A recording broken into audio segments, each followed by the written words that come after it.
Welcome to the Half in the Bag Disc Golf Podcast, streaming to you as part of the Joe's Disc Golf Podcast Network. And here are your hosts, Ben, Joe, and RJ. Well, hello everyone, and welcome to this episode of the Half in the Bag Disc Golf Podcast.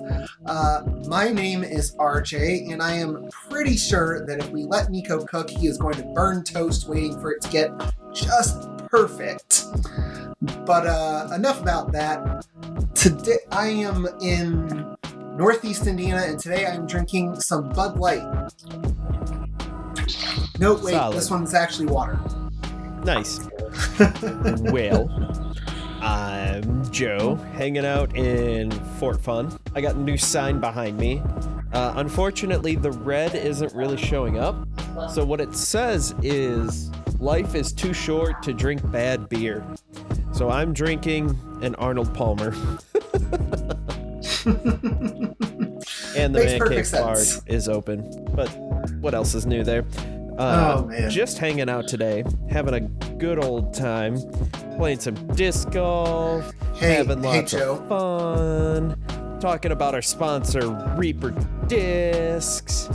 It's been a good day. They are absolutely fantastic. I've ordered stuff. RJ's ordered stuff. Ben, I'm actually wearing my Reaper Discs shirt. I wore it out to disc today. It's super comfy. I wore my hand-eye supply after I showered. I was Oh, that repping makes the sense. Joe's Disc Golf merch, but we'll get into that later. But yeah, Reaper Discs, doing great stuff there. Ben ordered from them. Unfortunately, he is no longer with us. He's moved on to a far worse place, Green Bay, Wisconsin. But that's always where been he's in Green from Bay, anyway, Wisconsin. and that's a terrible spot to live as a Bears fan. Man. He's had some family stuff going on, tons of stuff with work, and this is just bonus. So he will be our guest host every now and then whenever we need to fill a spot because Ben loves to talk. Am I right? Yes. Although I But feel back like to Reaper our- Discs. Yes. Back to getting Reaper there. Discs. Reaper Discs. The stickers remind me. They do fantastic stuff. They have some great apparel. RJ says it's very comfy. I've ordered discs from them. They have a huge selection. They've got a whole bunch of different stuff going on. Every major disc manufacturer and some, for lack of a better way to put it, second tier, essentially. The ones that aren't your big Innova, Discraft, Mint discs, Lone Star discs, those kind of companies. Fun stuff there. They do a really good job, in my opinion. They have $4.95 flat rate shipping, and go ahead and check out their website, reaperdiscs.com. Tons of stuff to choose from. I'm sure there's something there that you'll like. You get to pick the weight, the color, and the color of the stand. And I like the way they do it because it's a drop-down menu. So, pretty handy there. Yeah, I got a really nice disc from Thought Space Athletics, and I also got a Berg, which during your podcast I tried doing a little bit of putting with because of some conversation on there. And I gotta say, I kind of like the feel of it. I don't know if I'm going to switch to it because I also really like the feel of the Judge, and I've got it in two different plastics that I like to throw for step putts, for wind putts versus normal putts and everything. And I've been putting with the Judge for basically as long as I've been playing. So don't know if I'm going to switch to it, but I did like the feel of the Berg in my hand as I was trying to putt. So awesome. and So I got that Reaper one Discs? from Reaper Discs. Reaper Disc, go ahead, check them out. Throw far and prosper, and disc forever, die whenever. I Woot. definitely disced forever today, and it was a great life choice. Oh man! Except let's talk about that a little bit. Let's talk about hole Because- one. Well, okay, I actually missed hole one because I was you weren't doing, missing much. I was doing a lot of description tweeting at the very beginning of the round, so I saw I that. actually picked up around hole number 6, I want to say. Okay. You missed a lot Well- of good action.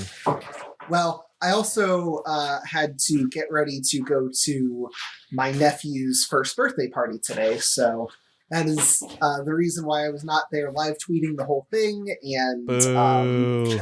He'll have maybe birthday, your caddy. probably the same time next year.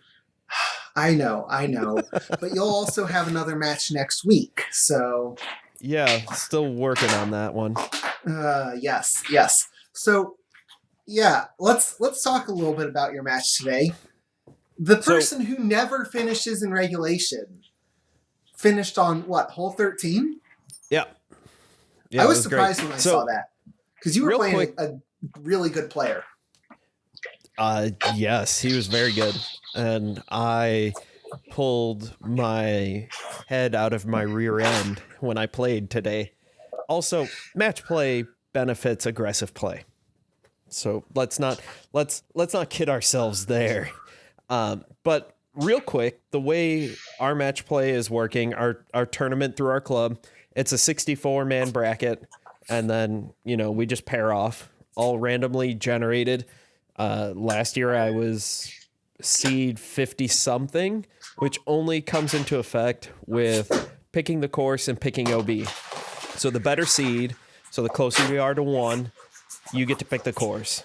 The lower seed or worse seed, closer to 64, picks the OB. And last year I picked exactly 0 courses. This year I've picked 2 and I've won on both. So that was kind of nice. But hole 1, to give you a nice little recap here, we're playing PFW Gold, and you know where the gold pad is. It's kind of little up on the hill. You're throwing at the barn and all that stuff. Throwing straight into the OB corner. In my warm-up, 4 out of 4. Twice with my judge, once with my flippy EMAC, and once with my bounty. So naturally, when I came up to throw it for real, I turned it over and hit the big rock just short of OB. And the guy I'm playing said that for OB, stroke and distance. So that's rough. Yeah. Basically, if I went into the barn, like there's an overhang for the barn that's over, that's OB. I would have basically re-teed and had to ace run because he parked it. So my second shot was probably 125 feet, because that hole is like 250-ish from that position, I think. Oh, that rock. Yeah. Oh, dear. Yeah, I've been over there. I think I took like 5 strokes in a tournament on that lie specifically, because I basically went to shoot through the barn and I hit the pole and ended up OB. I was a bit to the left of that, so I didn't have to shoot through the barn, but it wasn't exactly much better. Yeah. That's I knew I had to run it because he was parked. There was no, or maybe, well, not exactly parked. He was at like 15, 16, somewhere around there. Close enough. He should make it. Mm-hmm. So I was like, well, I got to run this. And I did. And then I went into the gravel. And the gravel road right behind. I went into the gravel by like 6 inches. From where I was standing, I couldn't tell. So I picked up my lie. I walk over. I'm pissed. And I'm like, I look over. I was like, I concede. There's no point. I have to go back behind the rock. And then at that point, I'm throwing 4. Yeah. That's just like, he can lay up from 15 and take his par. Yeah. Like, it's just not even. So it's not even worth doing at that point. Yeah. He throws a pretty good shot from on hole 2. And where was hole 2? Was hole 2 an A or B position? Right position. I don't know if that's A or B. Down in the little hill. Forehand shot. Down in the little. Yeah. Okay, I think that's B. I'm pretty sure that's B. Sure. I think so. Yeah. Yeah. So he ends up juicing it, and it's a good throw, but it goes way long and almost goes OB into the creek long. So side note, they cleared up so much of the honeysuckle and so much of the brush behind it. So it's actually a lot easier to go long and into the creek than you think, because there's not as much back there to stop it. I didn't realize there was a creek back there. I mean, I guess I knew there was a creek because there's a bridge, but I can't tell if your camera froze. Yes. Okay. Yeah. Yeah. Did you hear me? Your camera froze with your mouth wide open. That was hilarious. I was like, really quickly. And really quickly. I take out my. Hey, Joe. Yeah. Yeah. Do we want to pause for a second so I can switch computers? Yeah. Never mind. I'm getting a look from my wife that says I cannot switch computers. Okay. So we will continue on with the technical difficulties that we will have. So. Oh, that's fine. Anyway. So far, so good. Yeah, like I said, I didn't know that there was actually a creek that you could end up in down there. So that tells you how much they cleared it up. Yes, it used to be pretty tight. I mean, it was a fair landing zone, but it was tight enough where like you had to think.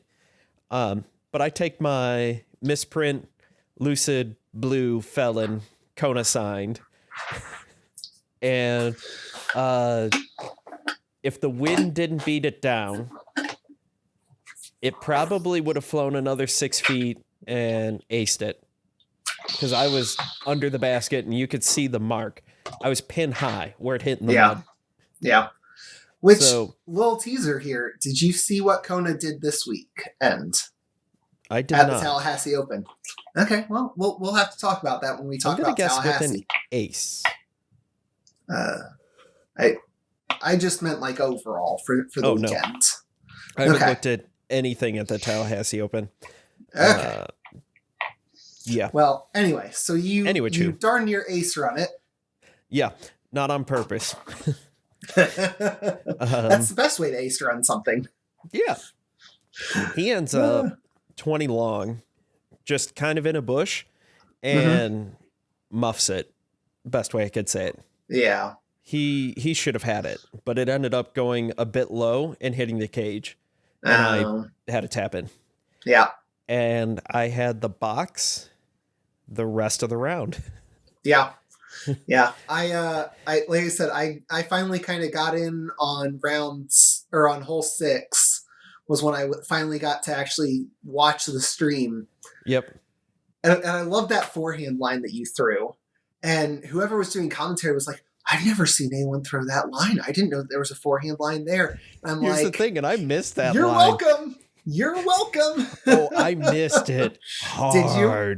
Oh. So you know that hole 6, there's a very straight, easy, down the gut putter shot. That just it's tight.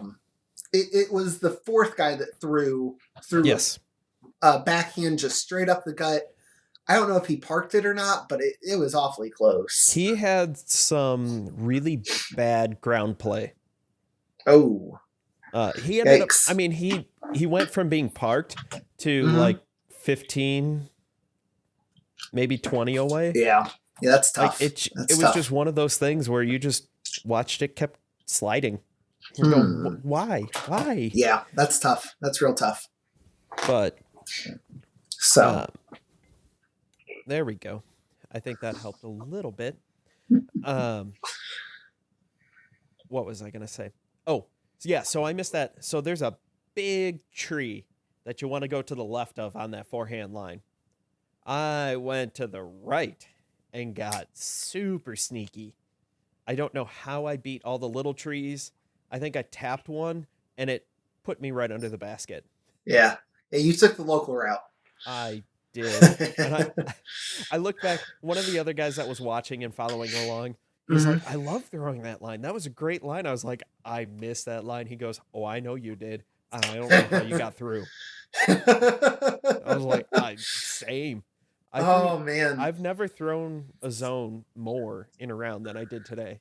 Yeah, I got to try that zone. I think I'm going to end up, that zone might end up being my forehand approach disc, although I really like the maiden as a forehand approach disc.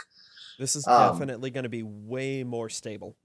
Yeah. Well, the way that I've heard it described is just a shallower harp. Yes, and mine is more stable than the harp that I have. I don't know if that has to do with the specific harp I have or just in general. Yeah, that's hole 2. I will say though.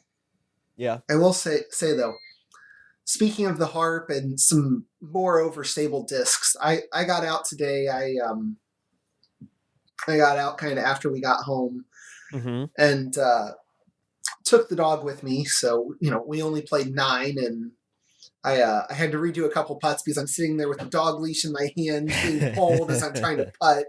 I'm like, I don't really want to clip this back to my bag because that's going to take longer than it will to just bang in this 15-footer. Then, of course, I'm sitting there being pulled as I muff it, and I'm like, okay, hang on a second. Yeah. You need to get one of those giant carabiner clips that are easy to clip on and off. Well, I have one that's about this big. Yeah. Which is, maybe a couple inches and whatnot. Huh? 3 inches a few or so? inches. Yeah. That I just, I clip it on, clip it off when I, because I only have a 6-pound dog. My dog's not running off with the bag. Probably not. Actually, she does pretty good with, she actually does pretty good with staying when I tell her to stay. Good. Sometimes. Good. Usually there are treats involved with that, but yeah, that makes everything a little bit easier. Those that have dogs know that. Yes. Or cats or which pets are the other shots that I had that I was really happy with. Yeah. Well, while you think about that, I had a felon shot today. From the golds is a hole 2 brutal gaps that you have to hit right off the tee. Hole 2 from with the right golds. angle to get down the fairway. Wait. That hole 2? Almost 600 feet. Hole 3. I think. Hole 3? Because it's about 350 to 400. And then you turn a hard dog leg right, 90-degree turn. And you're flashing in and out. Yeah. I was asking you whether you meant hole 3 during that whole time. Yes, hole 3. So I just know how we record this, and I'm like, the audio's not going to match up at all. That's all right. We'll figure it out. Yeah. So, but yeah, that makes a lot more sense than hole 2 because I'm sitting there going, hole 2 doesn't have a gold tee. Nope. Well, it kind of does, but it doesn't officially have a gold tee. So, yeah. So I make it through the gap. He makes it further through the gap.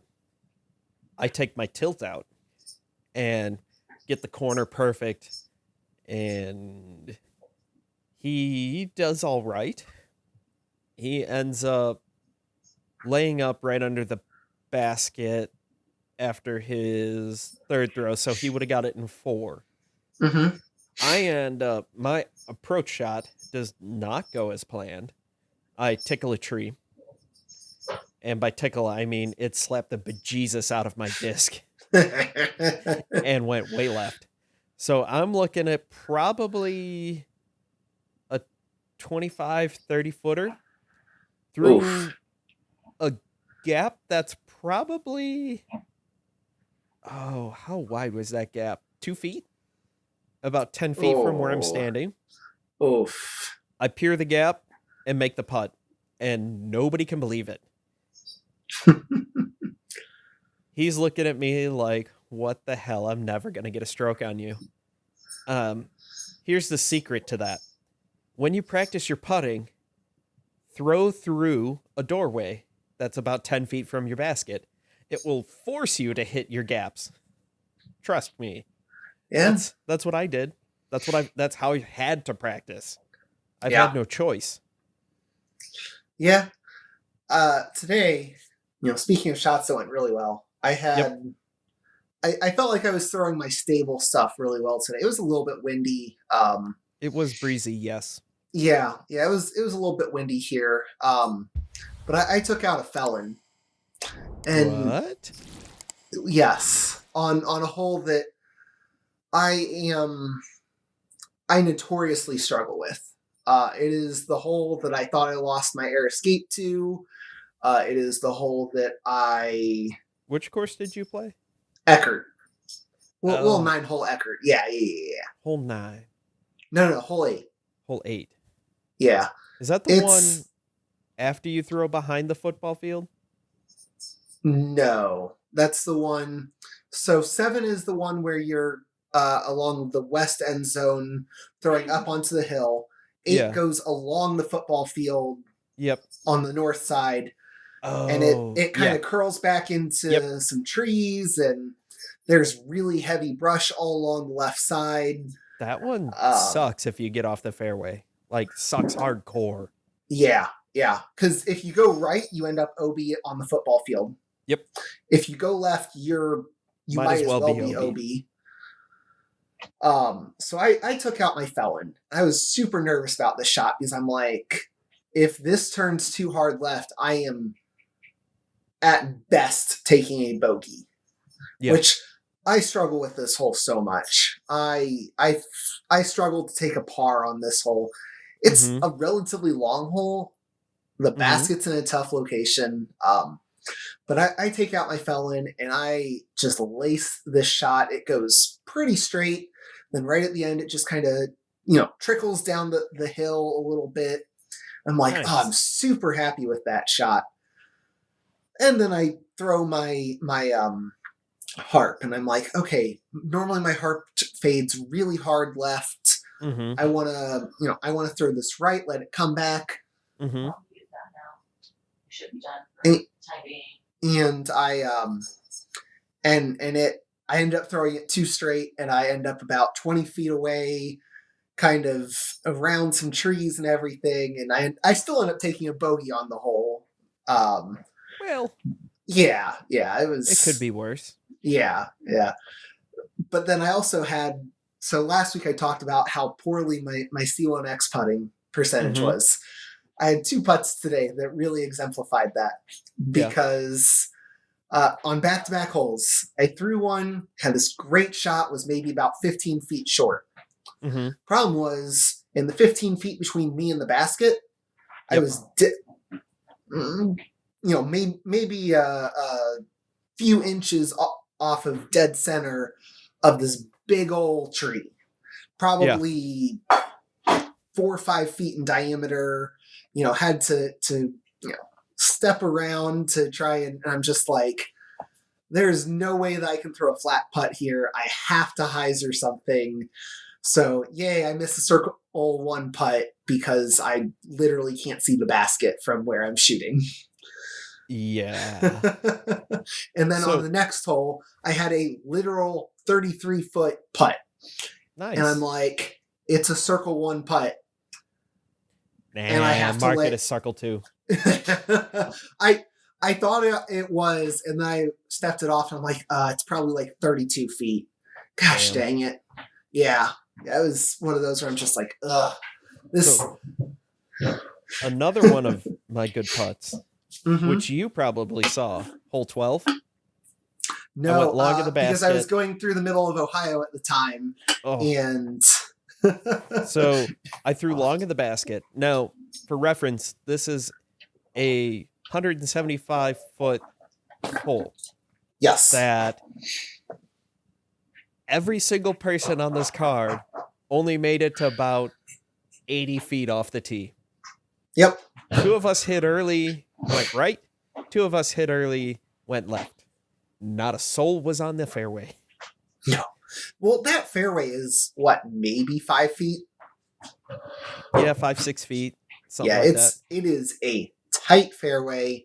Yep. I am glad that some of the guardian trees there have gotten knocked out towards the pin, because otherwise it was basically a 5-foot gap, all 180 feet.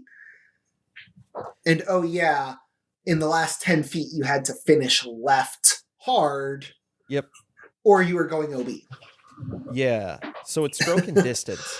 That made this upshot fun. I had to throw a turnover backhand with my judge. And turns out all the brush they cleared out on the left side stopped. Basically, they got rid of the wind block. And so that thing just kept on floating past the basket and kept on going and barely stayed in bounds. I ended up being about 10 feet behind the guy I was playing. He was leaning up against a tree that I needed to get through the gap, which was a little bit wider than the disc. I threw through the gap on Heiser. I kissed the inside of the near tree, and it bounces me, and I go hard to the chains. I don't hit that tree, and I'm probably still going in the cage, no chains, but still. Nice. And he just kind of looked at that like, what the hell? Because that was the second to last hole we played. I 13, I pulled out my bounty. I missed my line, 110%, missed my line. Somehow snuck it through the left side, just all the way through. I ended up 25 feet away. He hit first available. Well, not first available, but he ended up not in a good spot. Threw his upshot, blew past the basket, went for the putt, and didn't get it. Yeah. So from 25 feet away, I laid up, and then I tapped out. Yep. Because that, for those of you who aren't familiar with hole 13 at PFW, there is a pretty decent slant away from the basket towards OB. Like 70 feet. Probably wouldn't go OB if it caught edge and rolled, but I also know my luck. So it would have caught edge, rolled OB, and we would have had to play another hole. But I just threw it upside down, laid up, called it a day, and because there was nothing he could do. I ended up, I think, winning that hole technically. Yeah. If I pushed, it would have, I had to push or win the hole, and it was game over. And so, you doing okay there? Oh, man. Just one of those things, got something caught in my throat. Just a little choked up with my play. Yeah, you know, I mean, just hearing about the beauty of your game has me all choked up. Outside of that layup, I don't think I missed a circle one putt. Yeah. Because, well, that'll help. Well, let's see. Circle 2, it was a tap in, or hole 2 was a tap in. Hole 3 was circle 1. Hole 4, he conceded. Hole 5, he conceded. Hole 6, I made it. Oh, which position was hole 5 in? A position, left side. Oh, I hate that gap so much. He took his destroyer, his Heimberg destroyer, and that thing stayed straight the whole time. He went in the creek. We were just watching that, and he's just going, "You're a destroyer. You're a Heimberg destroyer. Be stable." And that thing went straight as an arrow. Yikes. So he chose stroke and distance. So he had to re-tee. Yep. And I teed off at that point. I didn't have a great shot. I ended up in the woods, but then my outshot was easy enough.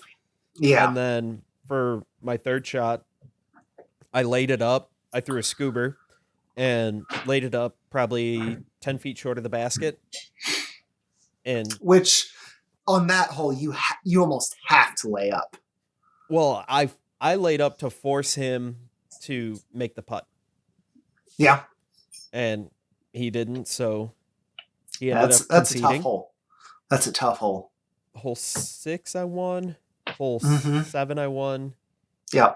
8. Which hole 7 was in the forehand position, right? Yes, but I took the local route.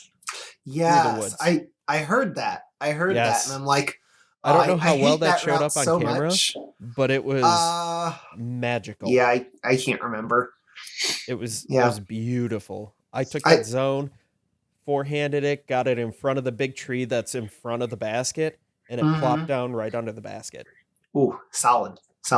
Yeah, he did not. His shot was good, but he missed the putt. It was more so, it came down to putting more than anything, I think, in this round. I hit some good lines. I hit some bad lines.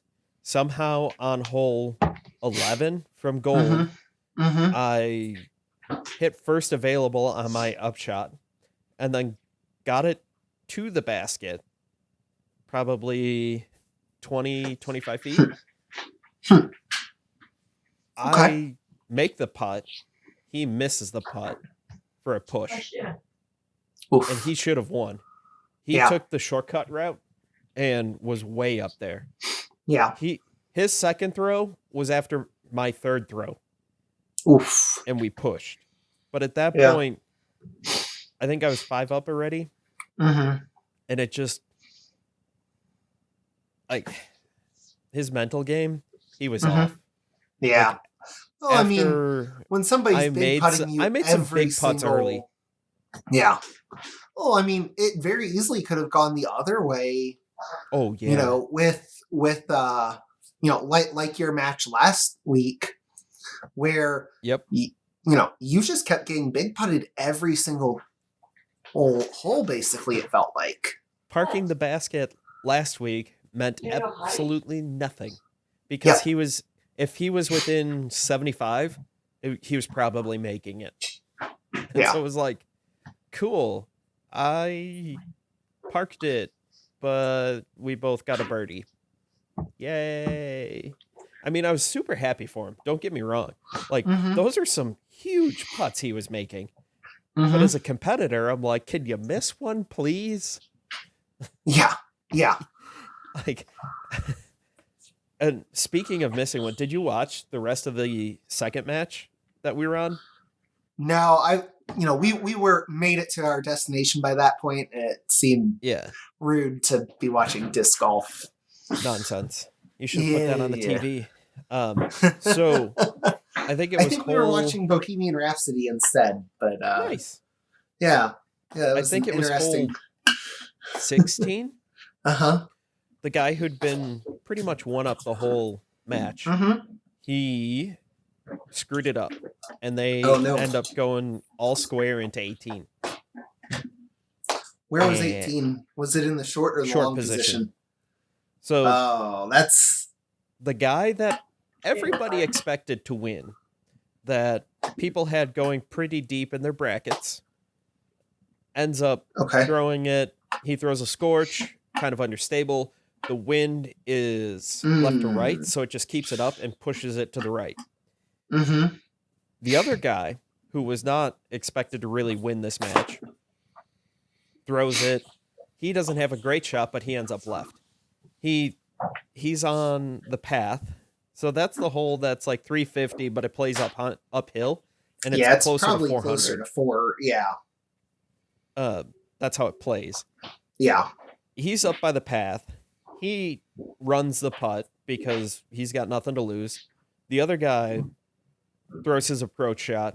He kind of runs it, sort of, misses it, goes long 20-something odd feet. 15 to 20 feet. The other guy's about 25. He makes his putt. And we're all I'm standing next to a guy just BSing, going, yeah, whatever. And this guy who plays all the time, putts all the time, doesn't miss inside the circle, misses high right. And me and him stop mid-sentence. The guy he was playing is just going, just like, could not believe it. He was, in his mind, he actually told me after, he's like, I texted my buddy saying, hey, looks like this is going to go into extra. We're going to start over on hole 1, sudden death. And then they didn't. Yeah, that's it was tough. One of those where we're all just like, and I talked to him. I was like, hey, good win. I've been in your shoes before, and it's awkward. Like, because you're happy, but you didn't win it so much as he lost it. He goes, yep. Yeah. Not that, I mean, those kind of things happens. But I mean, he also sports. had 17 other holes to win. Yeah. Both exactly. of them It came down to this last one, and for whatever reason, it didn't work. Yeah. He needs more disc dots. So let's move on from talking about some, okay-ish disc golf. Let's talk about we'll call it the Pro Tour event this week, although it was those that listen, yes, but those that listen to your podcast know none of the big names were there this week. Not really. And I have this odd feeling that if Matteo wasn't still coming back off of his appendicitis or appendectomy, he probably wouldn't have played. Yeah, I can see that. That's kind of my guess. Yeah. Because a lot of big names did not show up, or they dropped out, or whatever. Yep. So mostly to get ready for Champions Cup, which next we'll talk weekend. About in a little bit. Yep. So since you mentioned Matteo, let's go ahead and talk about the MPO field to start with. So the winner, Albert Tam. Yep. I believe I saw the stat that he was only the second European to ever win I don't remember the exact wording of it, but basically a Silver Series or DGPT or I think that included National Tour as well, events on the MPO side. So good for him. Also shooting a very hot round. Very, very... Almost a hot round. Oh, sorry. No, he started off with a hot round on day one. Did he? And... Yep. He was 11 down. Oh, you're talking about Albert Tam still. Yeah. I was looking at Matteo. Yeah, so second was Matteo, who bumped up 6 spots on the last day. Third was Alex Shooting Russell. 10 down. Yeah. Which was not the hot round because Garrett Gerthy back in 11th shot 11 down. Yeah. Try saying that 5 times fast. But anyway. So Matteo second, Alex Russell third, Gannon Burr fourth, Alden Harris 5th, Luke Humphreys 6th, Thomas Gilbert 6th, Emerson Keith 6th, Casey White 9th, Gavin Babcock 9th. Sure. Yeah. And then Garrett Gerthy 10th. Yeah. 11th. So, yes, 11th. Sorry. That tie for 9th. Yeah. Yep. Reading. Not my strong suit, apparently. Nope. And then, let's see. Other big names. Eric Oakley tied Zach Melton and Mason Ford. Tied for 22nd. The former DD and 2 current DD. Yes. Awkward. Yes. What? But they shot 7 down for the whole tournament. I'm trying to look through. Colton Montgomery tied for 36th. And that just about does it, I think, for the people that we I was going to say, unless somebody highlight. DNF'd. Yeah, I don't see really anyone that stands out much lower. So shout out to Vincent Garvard Stewart Peterson for having the longest name out there. Is that what flag 4 is that? names. Sweden? No, Denmark. Sorry.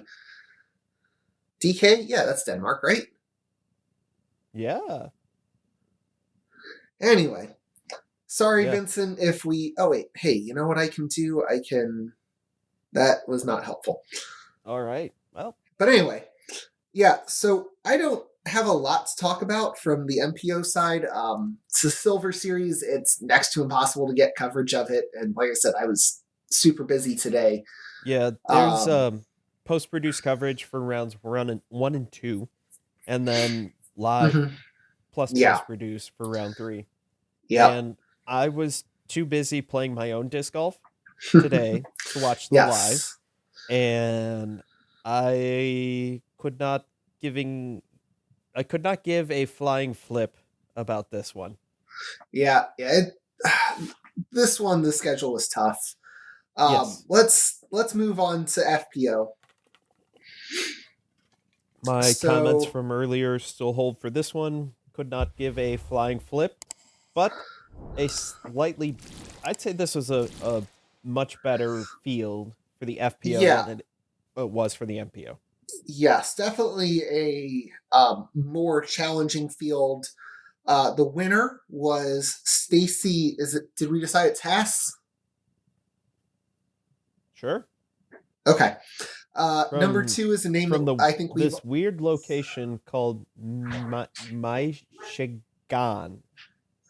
Michigan, I think. Never heard of that one. Nope. But anyway, it's not just 45 minutes away from here. Closer where I live. Yes. But anyway, so then Valerie Mondahano finished second. Jessica Weiss finished second. Maria Oliva finished fourth. Kona Star Panis getting a top 5 finish. Oh, your audio cut out. My audio cut out there? Yes. There you go. Did you hear me talk about Kona Star? That's where finishing it ended. Fourth. Yep, so she finished fourth. Lisa Fakis also finished fourth. Okay. So that grouping finished fourth. Holly Finley 7th, Alexis Mondahano 8th, Chloe Alice 9th, and Lindsay Fish 10th, along with Sarah Hokum tied for 10th. Okay. Some other names that stand out are... That pretty much does it. There's some other names. No, you forgot Camouflage Ranky. He finished 17th. I am not familiar with who this person is. Neither am I, but that's fantastic to have that in brackets. Her name is Pam Ranky, but in parentheses it says Oflage. Where do you see that? It's on the... It's not on UDisc. Oh, no, I'm on the PDGA. Yep. Yeah. Aha. There's also Ellen Woodboom, tied for 12th. Yes. Lisa Sinigini, 14th. Is that how you say that name? Yeah, the T is silent. What? Because I see her stuff on Twitter. I'm like, oh, okay. So I recognize that name, but I did not want to try and go after that last name because... Oh boy, I do not know how to pronounce that one. There's a lot of consonants and The silent T gets you every time. Yes, it does. So what was this thing you were talking about with Kona? Oh, I was just, it's good to see her finishing top 5, even though it's a silver series, even though we talk about the relative lack of strength of the field. Hey, but never underestimate the power of a good round or tournament to really boost your confidence. Yeah, I mean, it really seems like she's starting to kind of get her head on straight. It's good to see that. I know a couple weeks ago I said I'm so tired of talking about how poorly Kona is playing. Yeah. And it seems like she's really kind of turned around from there. Hole 7 sucks. 850-foot par 5 for the women. And what does UDisc have the average? I'm guessing 0.75 over par. 0.75 over That's par. My guess. Let me check. Course stats. Hole 7. You're a little pessimistic. I'm just looking at all the hole 7. Par 5. Yeah, 6, hole 7s 7 and 8s. Hole 7 was not the hole that scored the highest over par. Hole 7 in round 1 had 3 birdies. 1, 2, 3, 4, 5, 6, 7, 8 pars. There were 23 people in the field. 26 people in the field. So the rest, round 1, that played brutal. I wonder what the wind. I'm guessing the wind improved because scores look like they improved. What was the hardest hole? So round 3, the hardest hole was hole 8. Okay. Only 530 feet? Yeah. Round 2... 18 looks bad. Well, round 2, hole 7 round was 2. the 7th most difficult, and round 1 it was again the 3rd most difficult. Yeah. That's tough. You said hole Yes. 18 looked a little bit rough. Yeah, it looked like it. At least in round 2. Round 3 plus basically a third of a stroke.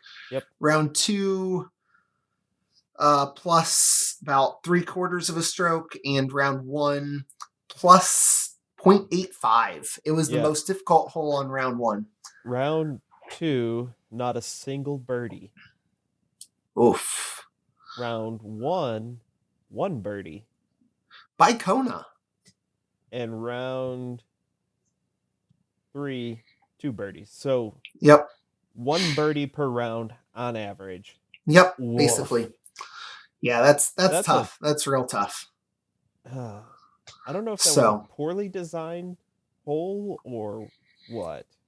Just looking at like kind of the layout for it, it just seems like there's not a good gap to try and hit unless you're trying a big hyzer route. Mm-hmm. But boy, that's just the diagram of it. So take it with a grain of salt. Yeah. Yep. But anyway, so congratulations to the 2 winners there. Yep. I think that's about all that we have for the Open at Tallahassee. Because next week we have Champions Cup. I'd say the big one, but we'll call it one of the big ones. Oh, it's the first major. Yes. It's a new major. Yes. And it has the biggest purse for this season yet. I'm 110% convinced that the Disc Golf Pro Tour Championship will beat that by a mile. Probably. So, $100,000 was the last I heard. Mm-hmm. Total purse. I don't know how that's all getting broken up. Yeah. So let's really quickly sweet. on the men's side. Yes. Let's talk about who all's there. The short answer is everybody. Pretty much. Yeah. Just really quickly. That name. Who's this Richard Wysocki? The guy that I drafted number 1 overall in our fantasy draft. Oh yeah, I need to update that too. Everyone's playing, so congratulations. Yeah. We should probably remind Ben to do that. No. That was a quick You're note, so wasn't kind. it? You're so kind. I know. So anyway, basically anyone that you can think of is going to be there. Whether that's on the men's side, the women's side, take your pick. It's pretty much everyone that you would think. As of right now, there are 100 men and 40 women. Unless somebody gets hurt, drops out, whatever. Yep. You know how all those things can go. Okay, I've got a question for you. Yep. How would you like to be one of the 2 players that are not rated 1,000 on the men's side? Mm-hmm. Well, I'd still like to be invited. That's fair. To be fair, they're $9.99. So, yes, they're both $9.99. Yes. Conversely, not like the worst. Yeah, yeah. Conversely, there are 3 women who are rated. I'm curious how Eagle's going to do. Yeah, me too, since, it sounds like he's not quite healthy for this, so we'll have to see how he does. The last tournament that he played was the Wyoming Hall of Fame Championship, a C tier, where he won $320. How many strokes did he win that by? Hang on, I'm looking. Which is less than half of finishing 21st at the DGPT Las Vegas Challenge. He won $665. Yeah. So how much you want to bet, like, the guys saw him show up and went, well, we're playing for second.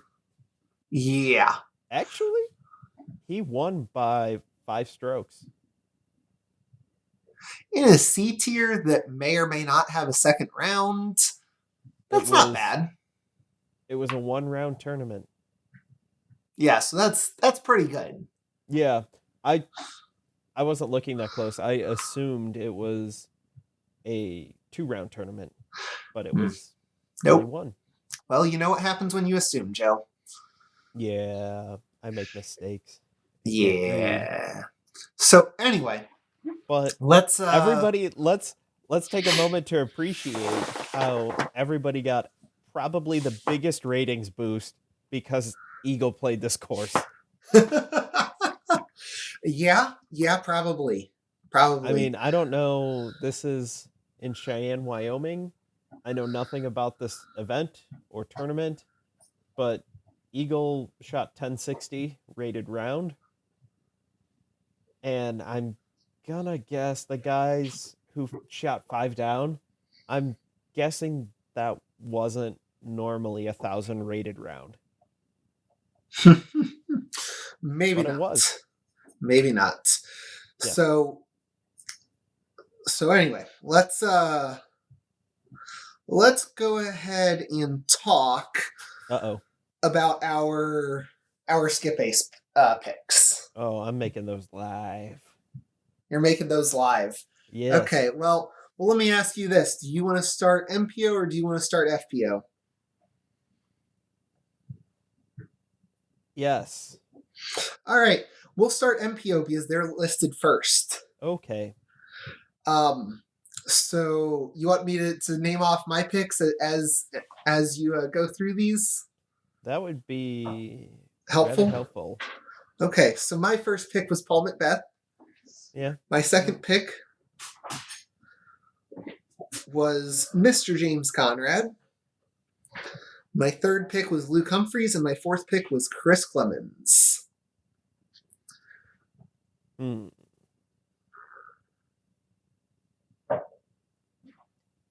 that does not help me at all.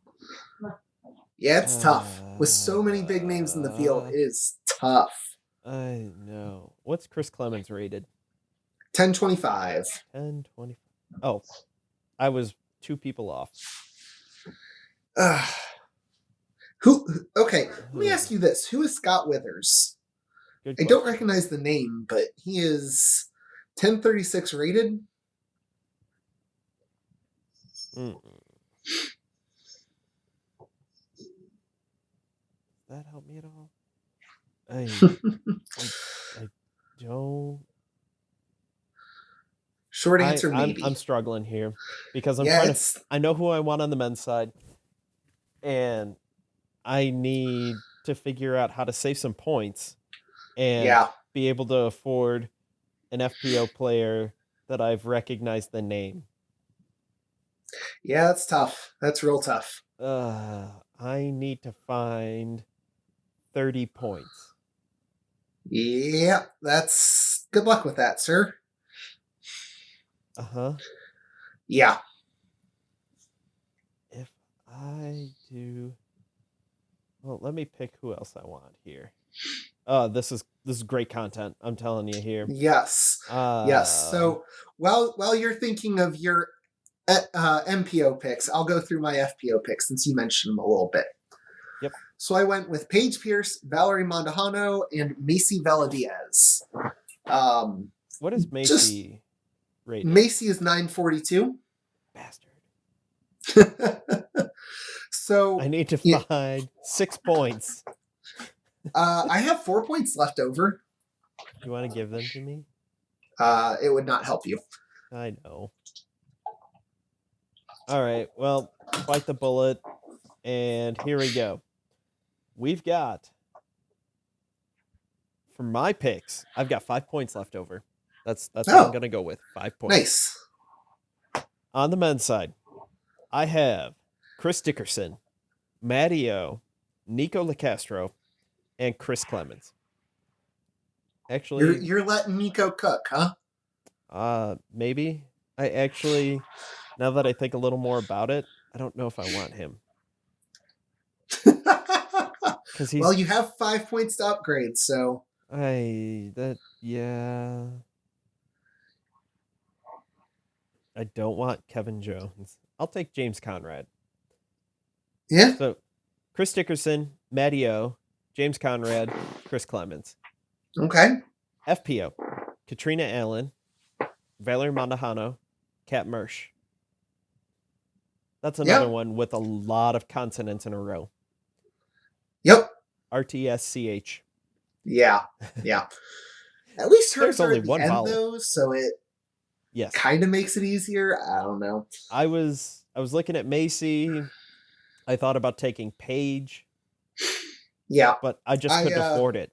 Valerie Mondahano has been playing on a tear. Yeah. I was also tempted with Rebecca Cox, who grew up playing Idlewild. Yeah. It's the weirdest thing because I don't feel like I feel really good about my FPO picks, but there are others that I'm like, I wish I could have picked this person up. I wish I could have picked this person up. Yes. The reason I picked up Paige and Paul. Yep. The two Ps. Because they're awesome. Well, the stats that I was seeing was that they have, when it comes to majors, they are dominant. Yeah. Absolutely dominant. So right there, those two, I'm betting big with those two. Then on top of that, Luke Humphreys, he's been hot this year, and I needed a bargain pick somewhere. Same thing with Valerie. She's been so hot this year. Yes.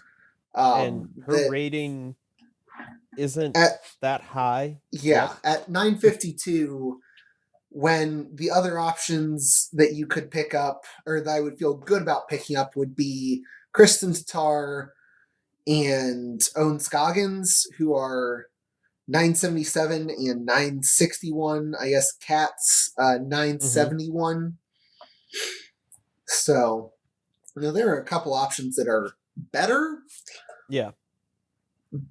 To give you an idea of Valerie's rating, it's going to go up. Yes. At what tournament is this? Waco. At Waco, she shot a 980, a 975, and a 1016. At the Open at Belton, she shot 960, 965, 1014. Yep. She's getting a huge ratings bump this upcoming year. Let's see. At Waco, no, I said Waco. Texas State, 966, 961, 973, and the Open at Tallahassee, the unofficial results are 958, 943, 955. So not great. But still going to give a little bit of a bump to her rating. Oh, for sure. Yep. Oh, yes. Now, I will say in the women's field, Heather Young is still listed. She is? Okay. Yes. So I don't know if her break is coming after this. Or... It sounded like it was on her Instagram post. It sounded like it was unexpected. So I don't know if they've pulled her off of that yet. I would not pick her up. No. Just because if nothing else, she's admitted she's not in a good headspace. Or physically. She actually left it pretty vague. But for whatever it is, whether it's physical or mental, she's not in a good space. Yep. And strictly speaking from, wanting to win something, don't pick her. I wish her all the best. I hope that whatever it is, she gets over and figures out. Yep. But whether that's her returning to disc golf at the professional level or whether that's her stepping away. I mean, that's hopefully she does what's best for her. Yeah. And we wish her all the best no matter what her decision is. Yeah. So Yeah. So with that said, Mm-hmm. what should we expect from the W.R. W.R. Jackson Jackson. course? Yes, Uh, I am not overly familiar with it, so I gotta, I'm well, curious what kind of your analysis of it is. the Obviously, you've never played it. the PDGA owns it. It's at the Yes. International Disc Golf something Yeah. IDGC, International Right. Disc Golf Center, hmm something like that. Yes. Yes, because Very I wooded, added it to my UDisc wish list. very wooded, very hmm technical, hmm and from what I understand, it's a course that you want to get as many reps on as possible hmm because every time you play it, you're going to end up in a different spot when you get off the fairway. And this course Yeah. is definitely a win. Even Paul Macbeth, Ricky Wysocki, Paige Pierce, Katrina Allen, doesn't Yes. matter. When you get off the fairway, you need to get as many practice rounds so you can get as many, figure out where you're most likely to get off, and then figure a way out. Yes. Yeah, I mean, just looking at the pictures from it, Oh, it looks it brutal. looks it looks fun, but it looks Yes. brutal. It's going to I bend you over a barrel and show you the 50 states. something like that. Yeah. I mean, Horrible Bosses. Watch the movie. It's a good movie. oh, it's been so long since I've watched that, but anyway. It's So even better after you've had a horrible boss. ooh, shots fired. I'm not We even saying that's from anyone in the last 10 years. yeah, well, we won't get too deep into that. Oh, no. I mean, So, I've had some really crappy summer jobs through high school and yeah. college. Yeah. I mean, if anybody's So, worked fast food, you'll know. so like I said, this course seems like it seems appropriate to me for Mm-hmm. a major. Oh, yeah. As kind of strange as that might sound, it No, it makes just sense. it seems like a technical, challenging. It Yep. is gonna make you fight to score on it. Yeah. Which is kind of what I want to see from majors. My ideal course, either layout or duo, would be a tight W.R. Jackson and then something a little more open. In my mhm, mind, it would be like 9 and 9 or something mhm. like that. Yeah. You know, 7 and 11, 8 and So what you're 10, saying is whatever, your ideal where it's a course is little more Waco. open, but you still have to hit lines. Kind of. Um, maybe a little better design, but they have run out Yeah. of space. Yeah. Literally, they Yep. they have nowhere to go to change anything. Yeah. Um, Yeah. but something where it tests your all around game. Do you have distance? Do you have Mhm. accuracy with that distance? Do you have Yes. accuracy? Period.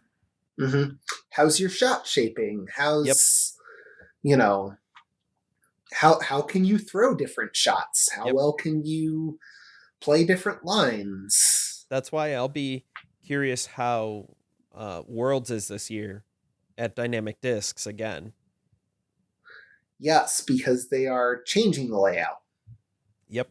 They've put in So, a whole bunch of new tee pads, redesigned the mhm. courses, and what they're playing for the Dynamic Discs Open here in a couple weeks is not the same layout that's going to be for No. Worlds in 2 months, Yeah, something like give or that. take. Yeah. So that's pretty cool. Yep. Yeah. Yeah, I think, like you said, I think for the majors, I would love to see them all kind of have their own little personality, similar to Mm-hmm. with ball golf, Yes. where you know what to expect from the Masters. Yeah. Which is going on this Typically, week. Oh, it just which ended. just already finished. Um, you know, you know the U.S. Open is usually supposed to be a tough, Mm-hmm. stay out of the rough, the I want to say it's the British Open is typically going to be more link style, where you're going up and down and et cetera, et cetera. I would love to see each of the majors kind of have their own personality. What we should expect. Well, here's where I'm going to burst your bubble a little bit. Mm-hmm.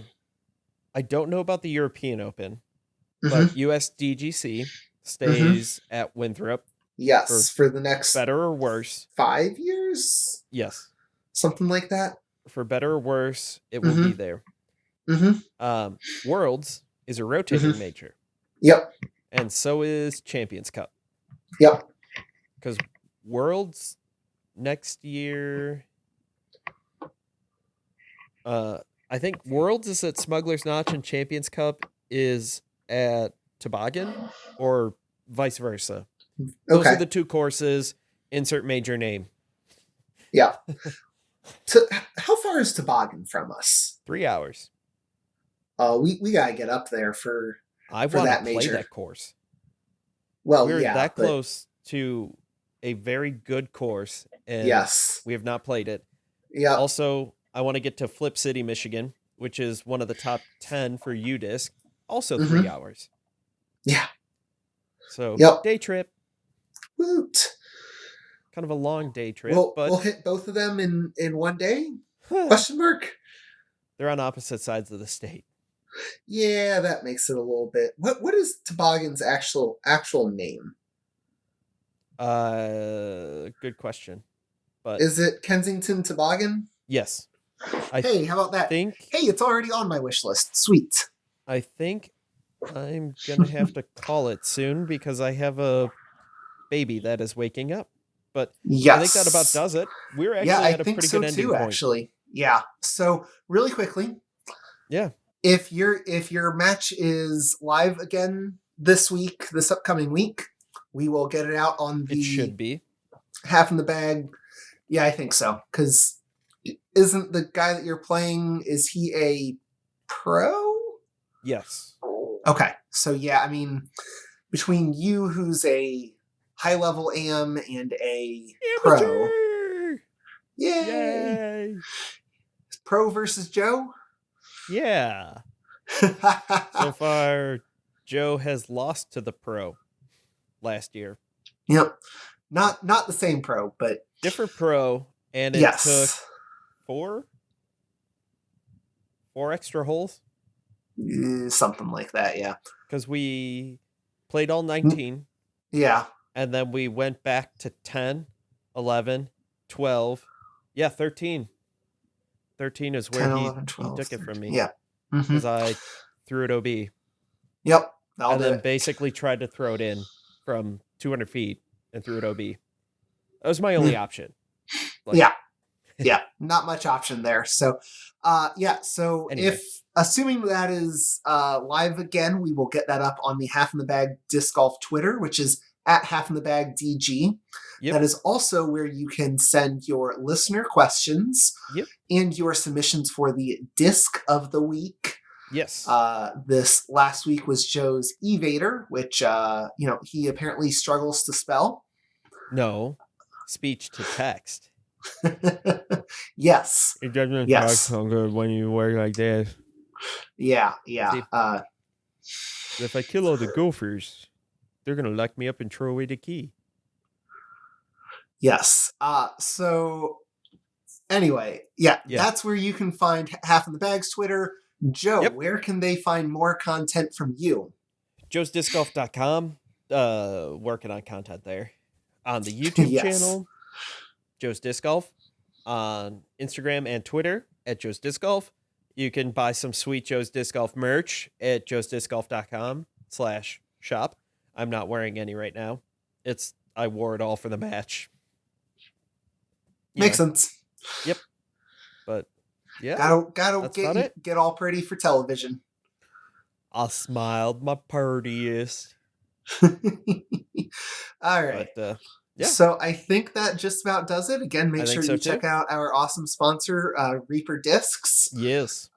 Make sure that you check out Joe's awesome merch, joesdiscgolf.com/ added some shop. new stuff, including an Adidas hat with the Yes. throwing logo in the lower right. Right? I don't remember. Yeah. It's in the lower side. It's not in the middle. Yep. And yeah, Looks everyone, good. If you are watching this and you don't want to look at our ugly faces, go ahead and find us wherever you find your podcasts. If you are listening to this and you do want to watch, because we occasionally make some funny faces and just have funny looking faces, you can find us on Joe's YouTube channel /Joe's Disc Golf, where you can also find him streaming live. Yes. 8:30 on Thursday nights. Thursdays. Yes. This podcast comes out on Tuesdays. Yes. Last week I jumped into the chat a little bit and heckled Joe mainly. Yes. What else is new? Yeah. What's you new? do it sometimes. Ben does it sometimes. Ian does it sometimes. Yeah, we'll have to get Ian on at some point on this podcast. I occasionally get people on here or in that chat that actually ask me questions that are productive. Not, the usual, what is the airspeed velocity of an unladen swallow? What do you mean? African or European? Yep. Anyway, so on that note, Joe, thank you for all that you've... Yeah, thank you for all that you do for this podcast.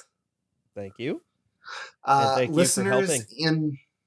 Listeners and viewers, thank you for giving us your time to sit and listen to us BSing, unless you were standing, in which case, sorry for making you stand so long. Well. And everyone, enjoy your round, and bye! Bye.